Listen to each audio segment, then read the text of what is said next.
देखने की बात है कि राजा दशरथ के कान में यह खबर गई कि कैकेयी कोप भवन में पहुंच गई। रामायण का प्रसंग है तो कोप भवन सुन सकुचेव राऊ, तो यस्त नार्यास्त पूजनते रमनते तत्र देवता। जिस घर में ये महिला हंसी और खुशी से रहती हैं, गुनगुनाती रहती हैं। पहले की माता जी लोग थी मेला जाए और जगन्नाथपुरी के मेला में पूरी पहले तो वहां बैठ के भजन भगवान के भजन गावे, चरणारविंद की प्रीति हो, प्रेम हो, अनुराग हो। तो देवी अगर देवताओं का कल्याण चाहती हो तो उन्होंने फागुन शुक्ल पक्ष की प्रतिपदा से लेकर के द्वादशी तक पयोव्रत का पालन कीजिए और 12 दिन तक विष्णु भगवान की पूजा की। नवरात्र 9 दिन की पूजा है, पुत्र प्राप्ति का ये व्रत 12 दिन का है। 12 क्षेत्र की लाकर के मिट्टी से स्नान करें। जल, पृथ्वी, गुरु, ब्राह्मण, देवता, भक्ति से भगवान की प्रतिमा, भूमि और सूर्य, अग्नि, गुरु में भगवान का पूजन करें कि नमस्तुभ्यं भगवते पुरुषाय महीयसे सर्वभूतो निवासाय वासुदेवाय साक्षिणे नमो व्यक्ताय सूक्ष्माय परधाने पुरुषाय च चतुर्विशद्गुणाज्ञाय गुण संख्यान हे तवे। इस प्रकार से भगवान की उन्होंने वंदना किया। 12 दिन के बाद में हवन पूर्णाहुति किया। 2-4 अपने दरवाजे पर विप्र को भोजन प्रसादी कराया। फिर भी जब भगवान नहीं आए तो अदिति को बड़ा कष्ट हुआ और अदिति रोने लगे, बिलखने लगी कि हमारे खबरिया लिहल की हो मुरली वाले श्याम।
विनम्र प्रार्थना गोविंद भगवान से किया तो भादव के शुक्ल पक्ष की द्वादशी का नाम है बामन द्वादशी।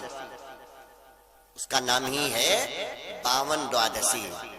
उसी दिन सच्चिदानंद स्वरूप पारब्रह्म परमेश्वर भगवान विष्णु, जो अखंड कोटि ब्रह्मांड नायक, जगत नियंता, जगदाधार, अव्यक्त अगोचर, प्रेम के पाले पड़ करके और अपने चतुर्भुज स्वरूप में आकर सामने खड़े हो गए।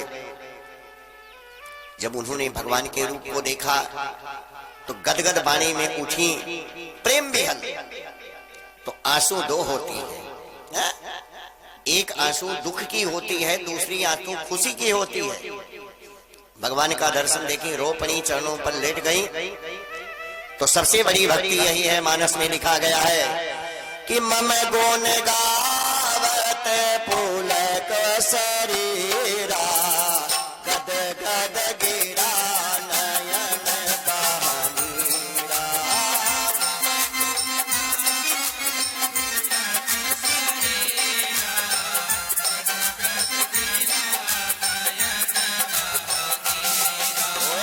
मम गुण गावत पुलक शरीरा गद गद गिरा नयन बहनीरा।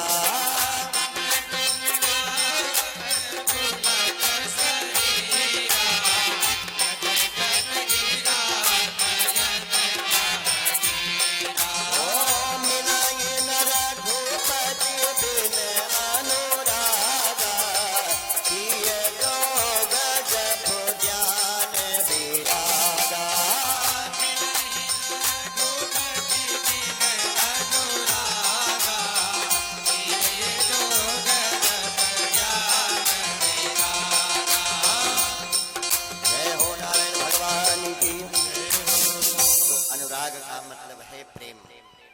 प्रेम से भगवान प्रकट हो गए। बोले माता जी क्या कष्ट है? तो कहीं प्रभु अब आप ही हमारे बच्चों की मदद कीजिए। राजा बलि ने समस्त राज को छीन लिया है, तो कहीं उसमें राजा बलि का दोष नहीं है। जो गुण उनको मिला है वो कहां से मिला है कि कवची अभेद विप्र गुर पूजा यही सम विजय उपाय न दूजा। कवची अभेद विप्र गुर पूजा यही सम विजय उपाय न दूजा।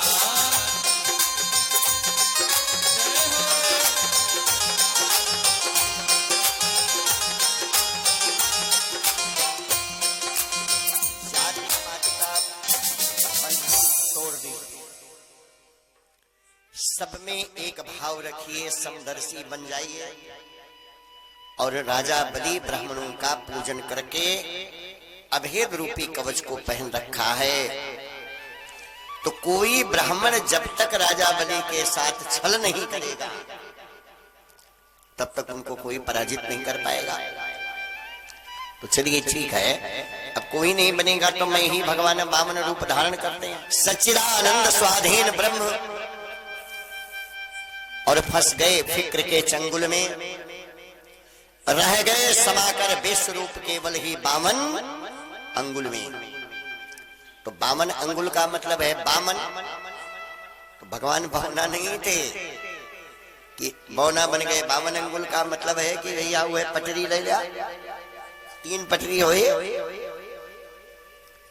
12 इंच की एक फुट्टा पटरी होती है, उतने बड़े भगवान ने। बामन का मतलब है कि बामना, भगवान परम वैष्णव है, वो सब कुछ करेंगे लेकिन अपने धर्म। प्रभु की जो मर्यादा है, मर्यादा के विपरीत नहीं जाएंगे। एक छत्र ले लिए भगवान और कमंडल ले लिए, पैर में खिलाऊं पहन लिए, कोपिन मनता खल भागवंता, और बदन पर भगवान के केवल एक लंगोटी है। आज राजा बलि के दरवाजे पर भगवान जा रहे हैं अतिथि बनकर। अतिथि कौन है? अब जैसे समाज में निमंत्रण 500,000 व्यक्ति का तो निमंत्रण होता है, लेकिन भाई सीजन अगर चलत रहा था कोनो गारंटी नहीं वह 200 कमाओ है सका थे। और सीजन अगर नहीं है तो कम से कम 300 आदमी का ज्यादा भोजन बनवा के रखे।